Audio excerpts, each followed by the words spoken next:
নমস্কার, সুস্বাগতম। আপনাদের সবাইকে বিকে বাংলা নলেজ চ্যানেলের পক্ষ থেকে নববর্ষের প্রীতি, শুভেচ্ছা এবং অভিনন্দন। আজ আমরা আমাদের সাথে পেয়েছি ব্রহ্মা কুমার দিলীপ ভাইকে। নমস্কার দিলীপ ভাই। আচ্ছা দিলীপ ভাই, আপনার কাছে এটা জানার ছিল যে আমরা এটা তো বলেই থাকি যে কর্মই ধর্ম, তো কিন্তু এই কর্মের কথা একদিকে আমরা বলছি, কিন্তু আজ এই কর্মের নাম করে ধরুন দেশে দেশে লড়াই ঝগড়া চলছে, প্রাণী হত্যা চলছে, মারামারি চলছে। তো এটা কোন ধরনের কর্মের কথা বলা হয়েছে? এবং আমরা সবাই কর্ম করতে চাই, শ্রেষ্ঠ কর্ম করতে চাই, কিন্তু এটা দেখা গেছে যে আমরা কর্মক্ষেত্রে গিয়ে বেশিক্ষণ কোনো কর্মে মনবুদ্ধিকে স্থির রাখতে পারি না। কোনো কর্মকেই আমরা দীর্ঘমেয়াদী কর্মে পরিণত করতে পারি না, তার ফলে আমরা প্রায় অসফলতার শিকার হই। তো কেনই বা আমরা কর্মকে প্রতিনিয়ত করতে পারি না বা কর্মতে আমাদের মন বুদ্ধিকে দীর্ঘস্থায়ী রাখতে পারি না, এবং স্পিরিচুয়ালিটির মাধ্যমে কি আমরা আমাদের মন বুদ্ধিকে কর্মে স্থির করতে পারি এবং সফলতা প্রাপ্ত করতে পারি? যদি এই সম্বন্ধে আপনি আলোকপাত করেন। কোন কর্ম আমাদের শ্রেষ্ঠ কর্ম? তো কর্ম আমরা শরীর নিয়ে জন্ম নিয়েছি মানে আমাকে কিছু না কিছু কাজ করতেই হবে। আচ্ছা, আমরা যে কিছু কাজ করি সবই কর্ম। তো এটা শাস্ত্রেতে আরো ভালো ব্যাখ্যা দিয়েছে যে কর্ম, অকর্ম, বিকর্ম, যেটা পরমাত্মা সে তিনি বলেন। কিন্তু সব থেকে বড় হচ্ছে যে কর্ম সম্বন্ধে কিছু জানতে গেলে বা কিছু বিশেষ সম্বন্ধে ধারণা করতে গেলে আমাদের সঠিক নলেজ দরকার, এবং নলেজেরই আধারে আমি তাকে তুলনা করতে পারি যে কোন কর্মটা শ্রেষ্ঠ কর্ম এবং কোন কর্মটা বিকর্ম। বিকর্ম অর্থাৎ কি না, যে কর্ম করলে আমি আমি ক্ষতিগ্রস্ত হই ভেতর থেকে, এবং জগৎকেও আমি অকল্যাণ পথে ঠেলে দেই। হ্যাঁ, এমন কিছু কর্ম আছে যেগুলো, যেমন কাউকে টোন টিটকারি করা, মানে যেমন ধরুন মানে কাউকে দুঃখ দেওয়া। তো গীতাতে একটাই কথা বলেছে যে সমাজের চোখের জল যদি আমরা না পুষতে পারি তাহলে সেখানে আমি কখনো সুখী থাকতে পারি না। তো কর্ম আমাকে শ্রেষ্ঠ করতে হবে, অর্থাৎ আমি যাই কর্ম করি না কেন, যদি আমি জগতের জন্য ভালো করি তাহলে অবশ্যই আমি কিন্তু সেখান থেকে খুব ভালো রেজাল্ট পাবো এবং আমার কর্মটাই শ্রেষ্ঠ কর্ম হবে। তবে সেটা আবার বলি, সম্পূর্ণ জ্ঞানের আধারে। যতক্ষণ না আমাদের মধ্যে জ্ঞান পরিপূর্ণ হচ্ছে ততক্ষণ কিন্তু আমরা বিচার করতে পারি না যে এই কর্মটা যে আমি করছি সেটাই কিন্তু শেষ কর্ম।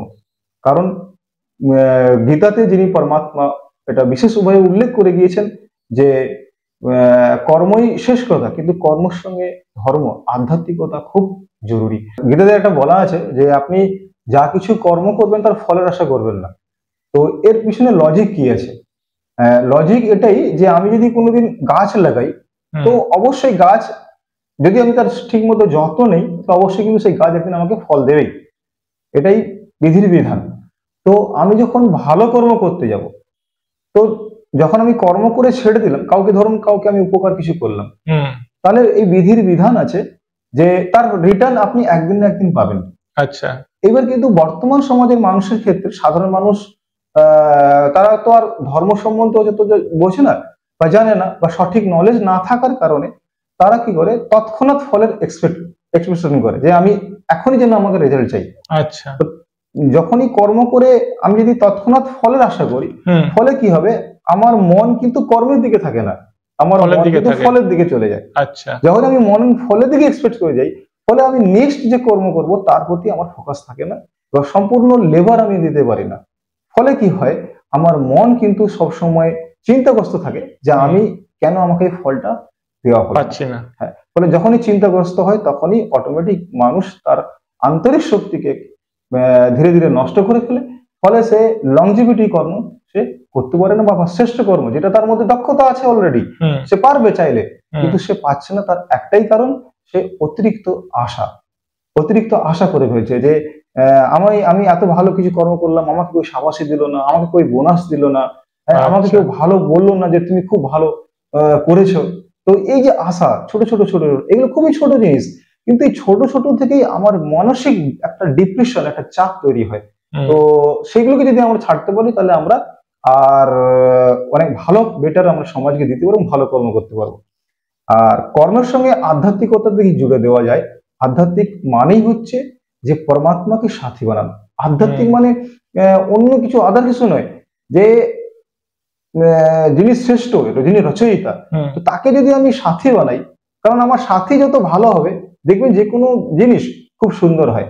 একার দ্বারা কোনো কিছু কাজ ভালো হয় না। অবশ্যই মুষ্টিম মানে সমাজবদ্ধ জীব আমরা, তো সমাজবদ্ধ থেকে যদি আমরা কোনো কর্ম করি সমষ্টি হবে, তাহলে সেই কাজটা বেটার হয়। তাহলে এখানে কোনো ব্যক্তিকে না আধার বানিয়ে আমি যদি ডাইরেক্ট ঈশ্বর অর্থাৎ পরমাত্মাকে যদি আমি আধার বানাই, তাহলে অবশ্যই সেই 16 কলা পূর্ণ হবে সেই কাজ, এবং সেই কাজের দ্বারা আপনি উৎসাহিত হবেন, ওর মধ্যে কোনো থাকাপড় আসবে না, এবং সমাজের সবাই কিন্তু আপনাকে বাহবা দেবে। বাহ, খুব সুন্দর বলেছেন দিলীপ ভাই। আপনি যে আপনার বহু মূল্যবান সময় এবং বহু মূল্যবান এক্সপিরিয়েন্স আমাদের সঙ্গে শেয়ার করলেন, তার জন্য আপনাকে অনেক অনেক ধন্যবাদ। আধ্যাত্মিকতার ব্যালেন্সের মাধ্যমে নিজের জীবনকে, নিজের পরিবারকে এবং নিজের সমাজকে শ্রেষ্ঠ, সুন্দর এবং সুখময় করে তুলুন। নমস্কার, ভালো থাকুন, সুস্থ থাকুন।